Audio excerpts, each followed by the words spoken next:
کوئی کلمہ پڑھنے والا ہی ہے. اللہ اکبر. پورے ملک میں انقلاب کی آگ لگا کر انگریزوں کو بھگانے والا کوئی اور نہیں ہے. وہ سب کلمہ پڑھنے والے.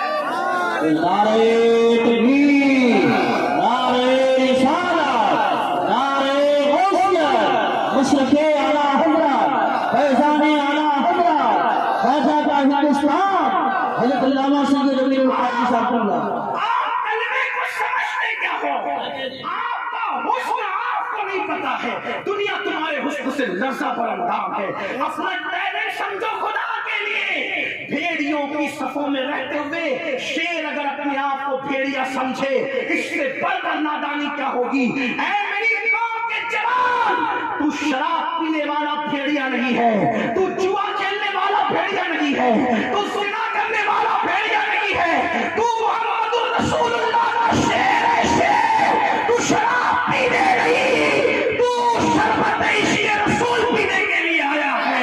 تو جوا کھیلنے کے لیے نہیں، تو جوئے کے خاتمے کے لیے آیا ہے. تو زنا کرنے کے لیے نہیں، تو زنا کے خاتمے کے لیے آیا ہے.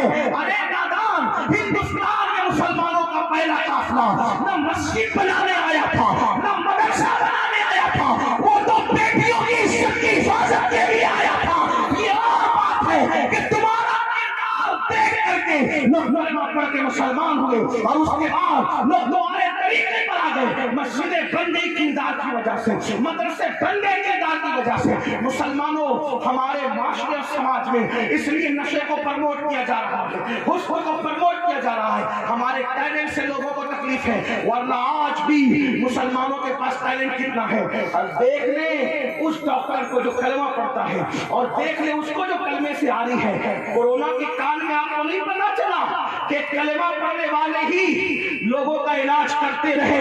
محمد رسول اللہ کے غلام ہی موت کی آنکھوں میں آنکھیں ڈال کے علاج کرتے رہے. ورنہ ہم نے بڑے بڑے ایم ڈی ڈاکٹروں کو گھر بیٹھے ہوئے دیکھا ہے، اور کلمہ پڑھنے والے BUMS ڈاکٹر علاج کرتے ہوئے نظر آ رہے تھے. کلمے کی طاقت کو سمجھتے کیا ہو؟ تمہیں نہیں پتا یہ کلمہ کیا ہے. خدا کی عزت کی قسم، مجھے تو یہ بھی غصہ آتا ہے جب کوئی کہتا ہے مولانا کوئی وظیفہ دو، ہم کہتے ہیں کلمہ پڑھ، وہ کہتے ہیں کوئی اور دو.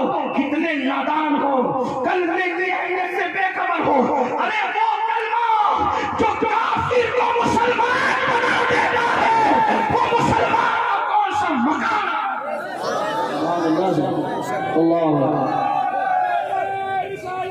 ہمارا پرستی میں مبتلا مسلمانوں، کلمے کی اہمیت کو سمجھو. کلمے نے مشرک کو مومن بنایا ہے، کلمے نے ادھر سے نکال کے ادھر ڈالا ہے. ارے کلمے کی طاقت یہ ہے، کلمہ زمین پہ پڑا جاتا ہے عرش ہلنے لگتا ہے. جو کلمہ عرش ہلانے کی طاقت رکھتا ہے، اس کلمے کے اندر کیسی طاقت اور قوت ہوگی. افسوس ہے تو یہ نشہ، یہ جوا، یہ سارے خرافات آپ کے محلے میں اس لیے ہے کہ تمہارے ٹیلنٹ سے لوگوں کو تکلیف ہے. اور آپ سن لیں، نادان مت بنو.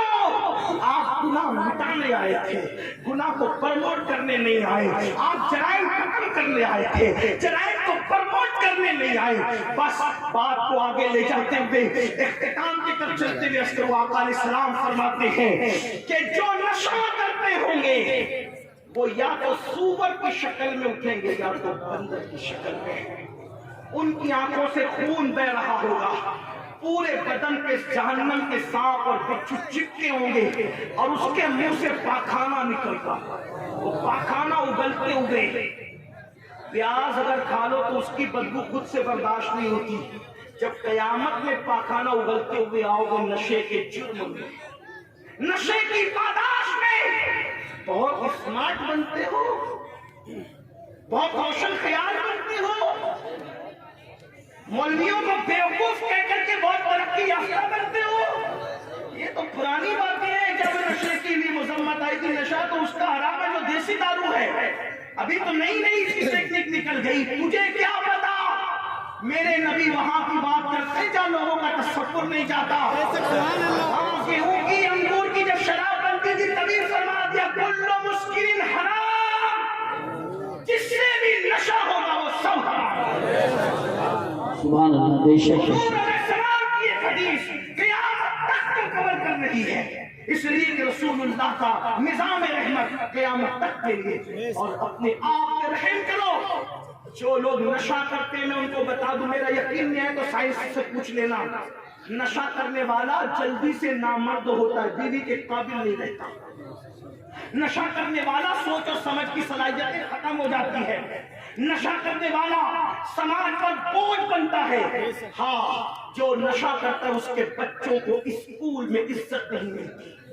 لوگ کہتے ہیں نشیڑی کے بچے آ گئے، ان کے بچوں کو جوان ہونے کے بعد اچھے رشتے نہیں ملتے۔ اس کی بیوی جب وہ کمائے گا نہیں تو برتن جھاڑو کے لیے جانا پڑتا ہے، اور جہاں برتن جھاڑو یا عورت کوئی کام کے لیے جائے تو لوگوں کی نظر پھر کیسے کیسے اٹھتی ہے، اس کا کوئی تبصرہ کرنے کا موقع نہیں۔ نادان، تو اپنے کڑوے گھونٹ کے لیے، چند نشے کی گولیوں کے لیے، چند نشیلی دواؤں کے لیے پورے خاندان کو تو معاذ اللہ داؤ پہ لگا رہا ہے۔ سوچ تو صحیح، تیرے پورے ماں باپ نے تجھ سے کتنی توقعات کی ہوگی، اور تو جوان ہو کر کے بری صحبت کا شکار ہو کر کے تو نشے میں پڑ گیا۔ نہیں میرے بھائی، آج کی اس محفل غوث الورا میں آپ کو نشے سے نکلنا ہوگا، بلکہ میں تو کہتا ہوں ہر نشے سے باہر نکلو، ہر نشے سے باہر نکلو۔ گھمنڈ ہے، اگر نشہ ہے دولت کا اس سے بھی نکلو، شراب کا ہے اس سے بھی نکلو، جوانی کا نشہ ہے اس سے ہی باہر نکلو، گناہ کا نشہ اس سے ہی باہر نکلو، اللہ اکبر، نسب کے فخر کا نشہ ہے اس سے ہی باہر نکلو، ہر نشے سے باہر نکلو۔ ہمارے یہاں کوئی نشہ جائز نہیں ہے سوائے ایک نشے کے، ہر نشہ حرام ہے، ہر نشہ حرام ہے، بس ایک نشہ ہمارے جائز ہے، اور صرف جائز نہیں ہے بلکہ جاری عبادت ہے۔ آؤ ہم اسی نشے کی بات کرنے۔ وہ نشہ کون سا ہے؟ وہ نشہ وہ ہے جو بدناموں کو نیک نام کر دیتا ہے، جو گمراہوں کو آسمان ہدایت کا تارا بنا دیتا ہے، جو بے گناہ لگانے والوں کو راتوں میں آہو بکا کرنے پہ مجبور کر دیتا ہے، جو گناہوں کی ہڈیوں کو آواز کرنے والوں کو خدا کعبے کی طرف لاتا ہے۔ وہ نشہ کون سا ہے؟ جس کو بتا دو تو بتانے والا ابو بکر بن جاتا ہے، اور اگر چھپا لو تو چھپانے والا ویسے قرنی بن جاتا ہے۔ اس نشے کو نشے رسول کہتے ہیں، نشے محبت رسول کہتے ہیں۔ اس نشے کی شان یہ ہے جو نشے محبت رسول اگر کسی کو چڑھ جاتا ہے وہ گمراہ نہیں ہوتا، قوموں کا امام بن جاتا ہے، وہ ذلیل نہیں ہوتا، فرشتے بھی اس کی تعظیم کرتے نظر آتے ہیں۔ امام کہتے ہیں نکیرین کرتے ہیں تعظیم میری، نکیرین کرتے ہیں تعظیم میری، فدا ہو کے تجھ پہ یہ عزت ملی ہے، خاک ہو کر عشق میں آرام سے سونا ملا، جان کی ایک سیر ہے الفل رسول اللہ کی، یہ وہ نشہ ہے اے عشق تیرے صدقے جلنے سے چھٹے سستے، جو آگ بجھا دے گی وہ آگ لگائی ہے۔ نکلو نشے سے، ہر نشے سے توبہ کرو۔ میں اپنی گفتگو کو اب اختتام کی طرف لے جاؤں۔ اللہ اکبر، تو میں عرض کر رہا تھا وہ مشکات شریف کی حدیث رہ گئی ہے، اس کو پورا کر لیا جائے۔ توجہ فرمائیں، دھیان دیں، آقا فرماتے ہیں، اللہ ارشاد فرماتا ہے کہ جب تم میری نافرمانی کرتے ہو، گناہ کرتے ہو، تو میں تم پر ظالم حکمراں مسلط کرتا ہوں، ان کے دلوں میں تمہاری نفرتیں پیدا کرتا ہوں، وہ تم پر مسلط ہو کے ظلم کرتے ہیں۔ اب پھر اس کا علاج کیا ہے؟ اب حدیث سنو، 1450 سال پہلے کی بات ہے، ایسا لگتا ہے جیسے آج کے ماحول میں یہی تو بات ہے غیبتہ نبی کی، یہ بات ہے غیب بند۔ میں تو حیران ہوں، لوگ آج بھی نبی کے غیب پہ لڑ رہے ہیں، جبکہ لوگوں نے ایسی ایسی مشینیں ایجاد کر لی ہے کہ گلیکسی دیکھ رہے ہیں، ستاروں کی انجمن دیکھ رہے لوگ، سیارے دیکھ رہے لوگ۔ میں کہتا ہوں سائنس ترقی کرے گی تو شاید لوگ سارے انکشافات کر لیں گے، لیکن ایک غیب کو سائنس کی ترقی بھی نہیں دیکھ سکتی، اور وہ ہے غیب الغیب، وہ ہے، اور وہ ہے ذات خدا، ہے نا۔ ہر غیب جس پہ پہلے غیب کا اطلاق ہو رہا تھا، لوگ جس پہ لڑ رہے تھے، لوگ تو سب مشینوں کے ذریعے سے دیکھ رہے ہیں۔ میں اس کی کوئی تشریح میں نہیں جاتا، اللہ کہ ہمارے غیب کی تعریف کچھ اور ہے، ان کے یہاں کچھ اور ہے، حواس خمسہ سے جسے پتہ نہ کیا جا سکے اسے غیب کہتے ہیں۔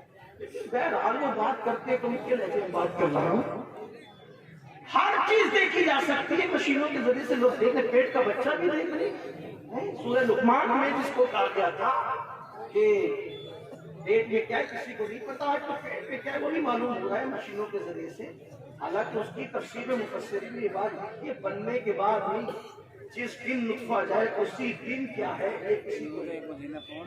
بہرحال چلے اور بھی تشریحات میں کوئی سائنس کیا ابھی یہ میجر کی بات نہیں کر رہا ہوں, مگر سن لیں ہر چیز لوگوں نے دیکھی مگر خدا کو کبھی نہیں دیکھ سکتے. میرا نبی اتنا عظیم غیب کا ہے جس نے آج سے 1450 سال پہلے خدا کو دیکھا ماتھے کی آنکھوں سے. سبحان اللہ ماشاءاللہ. میں نے اپنے رب کو دیکھا اور اس شان سے دیکھا ما ساق البصر وما طغى. جو خدا کو دیکھ کر فلک نہ جھٹکائے وہ مصطفیٰ جان رحمت کر دیکھ رہا ہے. جو خدا کو دیکھتا ہے وہ آج کے حالات کو نہیں دیکھ سکتے. تو میرے آقا علیہ الصلوۃ والتسلیم نے بتایا اللہ ارشاد فرماتا ہے میں ان کے دل میں تمہاری نفرتیں ڈال دیتا ہوں جو تم پہ ظلم کرتے. تم کیا کرتے ہو, تم گڑ گڑاتے ہو ان کے آگے, ہے نا. کتنی چاپلوسیاں کرتے ہو, کتنی چاپلوسیاں کرتے ہو, کتنے گڑ گڑاتے ہو. 1450 سال پہلے آج کا ماحول ہے, بلکہ اب تو ہم دیکھ رہے ہیں جن کے اوپر دینداریوں کا لیبل لگا ہے, جن لوگوں کی داڑیاں سفید ہو چکی, جن کے پیشانوں پر سجدوں کے نشانات ان کے نمازی ہونے کی نشانی ہے, وہ بھی ان کی بولی ہو رہی ہے. حالات تبدیل ہو رہے ہیں. قرآن حدیث کہہ رہی ہے تم چاپلوسیاں کرتے ہو ان کے آگے گڑ گڑاتے ہو. اللہ فرماتا ہے ان کے آگے گڑ گڑانے سے کام نہیں بنے گا. ان کے آگے گڑ گڑانے سے دیکھو اپنے مسائل کا حدیث میں کیسے آئے. آپ کہتے ہو ہمارا حل ہونے کا حدیث میں ہے, حدیث پڑھا تھا, قرآن حدیث کی طرف رخ کر دیا, حدیث سے تو منہ پھیر بیٹھے. حدیث سے تو منہ, کوئی 4 جملے انگلش کے بول دے ایسے مرغوب ہوتے ہیں, لیکن کوئی حدیث پڑھے اس پہ توجہ نہیں. ہم انگریزی کے مخالف نہیں ہیں, ہمارے نبی کا فرمان ہے ہر زبان سیکھو, لیکن آپ سے پوچھتا ہوں اتنے انگریزوں کے غلام ہو کہ 4 جملوں سے متاثر ہو اور حضور کا فرمان کوئی پڑھے تو توجہ نہیں. بہرحال تو بلکہ اب تو اتنا ظلم بڑھ گیا کہ اب رسول اللہ کی حدیثوں پر بھی اعتراضات ہو رہے ہیں. یہ سب کچھ ہو رہا ہے. تو آقا علیہ السلام فرماتے اللہ نے فرمایا تم وہاں گڑ گڑاؤ گے کچھ نہیں ہوگا, تمہارا مسئلہ حل نہیں ہوگا. پھر کیسے؟ اللہ فرماتا ہے ان کے آگے مت گڑ گڑاؤ. دیکھو حدیث آ رہا ہے, ان کے آگے مت گڑ گڑاؤ. اگر گڑ گڑانا ہے اللہ فرماتا ہے میری بارگاہ میں گڑ گڑاؤ, اپنے گناہوں سے معافی طلب کرو, میں تمہارے حالات کو تبدیل کر دوں. سبحان اللہ ماشاءاللہ ماشاءاللہ. بہت اسی پر گفتگو اینڈ ہوتی ہے. گڑ گڑاؤ گے اللہ کی بارگاہ میں, راتوں کو فلمیں مت دیکھو, اپنے گناہوں پر رو, اپنے آپ پر رو, آہو بکا کرو. یاد رکھنا کوئی وظیفہ اتنی اہمیت نہیں رکھتا جتنا اللہ کے لیے رونا اہمیت رکھتا ہے. اللہ کے لیے رونا, اس کے رسول کے لیے رونا, کوئی عبادت اس کا مقابلہ نہیں کر سکتی. یہ وہ عبادت ہے. آپ سے پوچھتا ہوں اولیاء کی زندگی دیکھو, صحابہ کی زندگی دیکھو, اب تھوڑا اس پہ توجہ کریں. دیکھو سیدنا فاروق اعظم اللہ کے لیے اتنا روتے تھے کہ روتے روتے آپ کے چہرے پر آنسوؤں کے نشان پڑ گئے تھے. آپ جانتے ہیں اتنا روتے تھے. کون ہے یہ فاروق اعظم جن کو دنیا میں رسول اللہ نے جنت کی بشارت دی ہے؟ یہ حضور کے سسر بھی ہیں, صحابی بھی ہیں, اور یہ وہ ہیں جن کے بارے میں آقا فرماتے ہیں میرے بعد کوئی نبی ہوتا تو عمر ابن خطاب ہوتے. یہ وہ ہیں جن کے بارے میں فرمایا اپنی محفلوں کو عمر کے نام سے زینت دیا کرو. آپ سے پوچھتا وہ کیوں رو رہے تھے, وہ کیوں رو رہے تھے؟ آپ کہتے مولانا میرے پیر صاحب مجھے جنت پہ لے جائیں گے. واللہ تیرے پیر کی جوتیاں میرے سر اور آنکھوں پر, میں کسی کے پیر کا مخالف نہیں, میں تو ہر سنی پیر کی نالین بردار, ان کا نالین بردار ہوں. لیکن آپ سے کہتا ہوں, آپ کہتے مولانا پیر صاحب لے جائیں گے, زنا کر کے بھی, شراب کر کے بھی, جوا کھیل کے بھی, مسجدوں کو ویران کر کے بھی تیرا پیر تجھے جنت میں لے جائے گا. اتنا پاورفل پیر. اور عمر ابن خطاب کا پیر کون؟ نماز کو لانے والا, قرآن کو لانے والا, بتانے والا, وہ اللہ کے خوف سے روئے. اور تو اتنا میں کہے بات کہ تو کہتے سکتے کا دھندا کروں گا تو بھی جنت میں جاؤں گا. سن لو یہ صرف شیطانی وسوسے ہے. اللہ کا فرمان قرآن میں ہے. قرآن میں اللہ فرماتا ہے ان عذاب ربک لواقع ما